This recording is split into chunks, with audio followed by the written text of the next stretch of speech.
India's market news headquarters.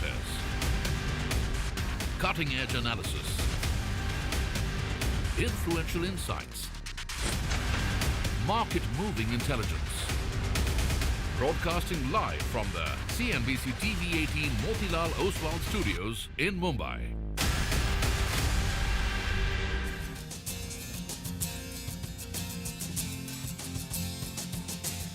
Good morning. You're with us here on a fresh new edition of Bazaar Morning Call. We are coming to you live from the CNBC TV 18 Motilal Oswal studios. It's an important week. It's the week where we perhaps begin the rate cutting cycle, the global rate cutting cycle led by, of course, the US Federal Reserve. I'm Prashant. We'll talk about that and more in just a bit from now. With me, my colleagues Surabhi and Nigel. Guys, hi, good morning. Hi guys, good morning. Morning. Just to put the record straight, there might be markets in the debt segment. There might be holidays in the debt segment, holidays in Asia. No holidays for us. We're trading 5 days a week, right? The holiday, by the way, Surabhi, is moved. The Yes, holiday is Wednesday moved now. to Wednesday, Yeah. But I mean, we're trading. None for us. None for the equity segment. None for us. I Just think saying it out the there. next holiday is only the 2nd of October. Yeah. I don't think we have a holiday before that. Yeah, holidays aside, but happy Onam, Prashant. Oh yes, Hope you had a how were good the festival festivities, yesterday. Prashant? I mean, they were good food. Yeah, good food. Yeah. So, yeah, absolutely. And I think, festivities will continue all the way into the end of the year, early, sort of next year, Diwali, and et cetera, et cetera. So this is that time of the year. So, absolutely. Well, let's just quickly start talking about the market, because I think there is a lot too. I want to just pull back a little bit and look at the bigger picture today and not look at what happened on Friday straight up. So look at this. The Nifty last week rallied 2% and hit a new all-time high. I mean, amidst all the noise and talk about rate cuts and this and that and whether it'll happen, not happen, 25-50, the market here has moved up. And by the way, which means that the Nifty, with its near 17% year-to-date gains, is now the second best performing market in the Asia-Pacific region after Taiwan, only after Taiwan. I mean, Taiwan is up 21%. The market here is up about 17% or so. So this is, the strength of the market. The domestic institutional freight train, and I'm calling it that purposely because it is a freight train, it's unstoppable, right? It's sort of showing no signs of slowing down at all. Mutual funds, for example, have attracted about $35 billion of equity inflows in 2024 so far. If you look at what's happened after general elections, monthly inflows used to be about $2 billion. That has gone up to being $4 billion now. I mean, we're getting $4 billion into equity mutual funds regularly, on a regular basis. This has been absolutely astounding. And what I'm coming to now is interesting. All of this has transpired without any real sort of leadership or participation from foreign investors at all. I think this is the point at the point of contention and the argument whether this will change as we get into this rate cutting cycle. At the margin, it looks like some of this is changing, that FI activity is getting better. So, for example, if you just look at the month of September, they've bought about $2.2 billion, that is FIIs. If you look at the month of August, it was $1.4 billion or so. So is the pace picking up a little bit as we get into that rate cutting cycle? I mean, I think that is a point of contention. Because FIs have stayed out so much, their positioning is extremely light. I mean, actually, it's very, very light. And there is enough and more room for them to actually come in. I mean, the only place positioning is light for foreign investors, apart from India, for a large market is perhaps China. That's the only market which is worse in terms of positioning. Now we get to the Fed rate cutting cycle, right? I mean, so they're expected to cut on Wednesday, a 25 basis point cut. Remember, even 2-3 days back, consensus was 25. But then two articles came out late Thursday night. One was from the FT, the other was the Wall Street Journal. And suddenly, 50 basis points, not 25, is back on the table. So if you look at the sort of Fed funds probability, it was about 18% 2 or 3 days back for a 50 basis point rate cut. As of Friday's close, it's a 50% probability that you get a 50 basis point rate cut. That's how the odds have really jumped in that sense. We get just one more data point, which is the retail sales number. I mean, we'll get the data point when the Fed meeting has already started on the day one of Fed meeting. And perhaps that will go into the mix in terms of the decision. So the only thing which people are arguing about is the depth of the first cut, whether it's going to be 25 or whether it's going to be 50. Remember, Asian markets, India included, historically has outperformed much of the rest of emerging markets during Fed rate cutting cycles, but they've got to be non-recessionary. So a rate cutting cycle, not accompanied and not needed because global economic growth or US economic growth is weakening substantially. That is the ideal mix which the market right now is working with. Now I'll get to the levels very quickly because I think we've put this up on Friday as well. On the index, the Nifty needs to take out 25,433, which is the high made on Thursday. This is the new all-time high, exactly about 100 points away from the previous one. Supports come in at the 20-day moving average, a fair bit of gap. 25,027 is the 20-day moving average for the Nifty. The Bank Nifty on Friday closed around the 61.8% retracement of the fall, which is 51,943. And here you get a close above that, as a decisive close above it. We're almost there.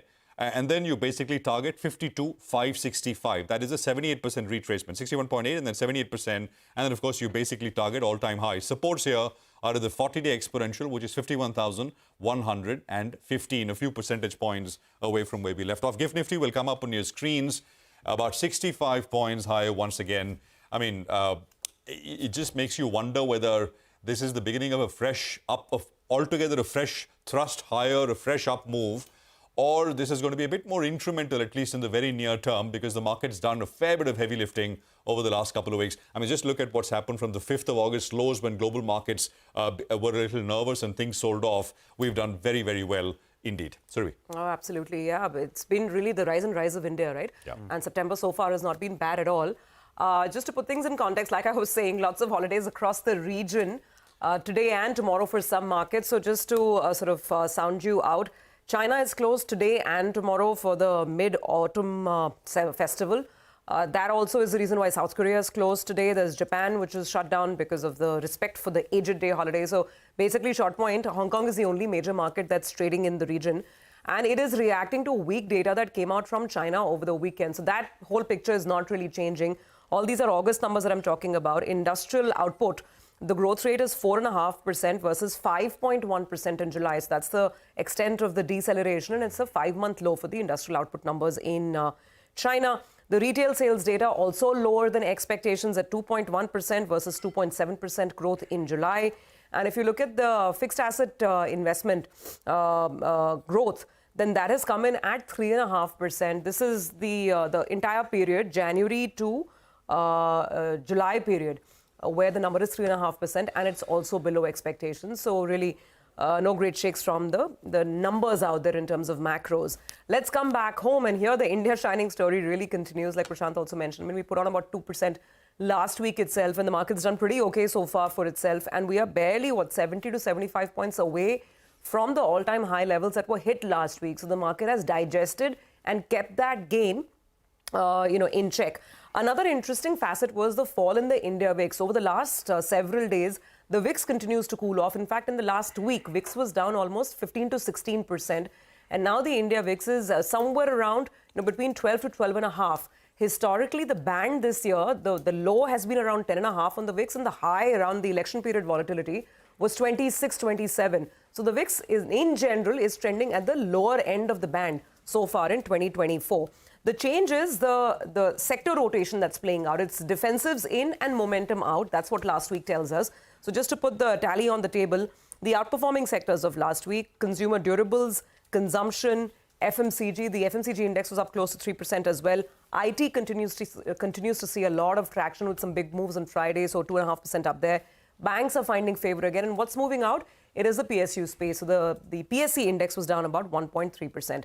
On the fund flows, no problem whatsoever. So just adding to the tally, yesterday again, FIIs were net buyers along with domestic institutions. FIIs on Friday bought to the extent of 2,300 odd crores.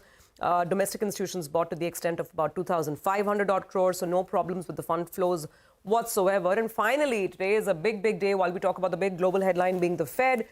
Today, it's going to be all about the Bajaj Home Finance IPO. And if you go by all the reports and all the buzz around, the expectation is a whole 100% pop. The issue price, remember, was 70 rupees. And the total size was, about 6,560 crores, roughly split between OFS and the amount of money that's going into the company. The buzz is that you'll get a 100% pop at the open. The valuations could be touching almost 6 times What happens from there is the question, and we'll ask our experts as we get started. So plenty to keep us excited and busy this morning, Nigel. Well, that's right. The uptrend is pretty much intact as the global markets, well, they're bracing for those rate cuts. And Indian markets as well, they have been looking up. Last week, what really stood out was the Nifty Bank, after a while, has started outperforming what the Nifty is doing. And we had pointed this out last week, that the Nifty Bank actually has been a relative underperformer if you look at it in the last 12 months or so. But if that could get its mojo back, valuations in favor, and the FI flows as well are turning around. So if that's the case, then the largest constituent of the Nifty will do well. And I see that as a very, very heartening sign. Moving to a Friday's trading session, we ended mildly lower, but the India VIX cooled off as well. And that's normally a bullish sign. So you normally have an inverse relation between the Nifty as well as the India VIX. This time they moved in the same direction. Cooling of the India VIX is a bullish sign. The other technical indicators, the PCRO is moving to the upper end of the band. It moved to around 1.4 odd, which tells you that the options data is getting a little bit too easy. Writing puts, it's getting too easy. Well, that's cooled off back to around 1. So that's a good point as well, because that's bang in the middle of that range. Moving to the options data, then two strikes are quite active. The 25,400 call, 16 lakh shares getting added there, premium at around 100 rupees or thereabouts. And the 25,200 put as well, it added 15 lakh shares, and the premium has come down to around 75 rupees on. So it gives you a broad range. The Nifty appears to be in the near-term band of around 25,000 on the downside, which incidentally is where the 20 DME is at. And on the upside, going by the options data, you have the 25,500 odd. And if you pull up a chart, you'll see that the 20 DMA, that becomes the first reference point, which is around that 25,000 odd mark. Moving to the Nifty Bank, now that's got its mojo back, as I was mentioning, and that's the one that could lead from here on as well. You have the 20 DMA, which has support, around 800 points lower, and that 50,800 was a bit of a resistance mark. That becomes a support. So this is the crucial support that you're looking at on the Nifty Bank. The bulls will want that to hold out. Two sections of stock that I'm looking at today. One is because of the Bajaj housing finance listing. Well, the other house finance companies as well will be in focus, because it's expected to be a bumper listing. And if you look at it on expanded capital, it could trade at a price to book value of around 4.5 to around 5 times, with an ROA of around 2.5%. Some of the peer group should come up for you on the screen, which also have ROAs in that vicinity of around 2 to 2.5% odd, but trade at a sharp discount. So mind you, these stocks have already seen a big run, but there could be more in store going by the listing if it's a bumper listing. And the other one I'm looking at is the technical indicator. One of the stocks, ABFRL, coming out of the FNO ban. That's normally a stock that you should keep on your radar, because it could swing either which direction. So keep an eye out on both these two. The housing finance stocks, and maybe this one as well, should be on your radar. All right, Nigel, thank you very much for that. So that's basically the big listing today, which is going to be Bajaj Housing. And indeed, it's going to be a doubler right at the word go. Large housing finance name addition to the listed universe. Rajiv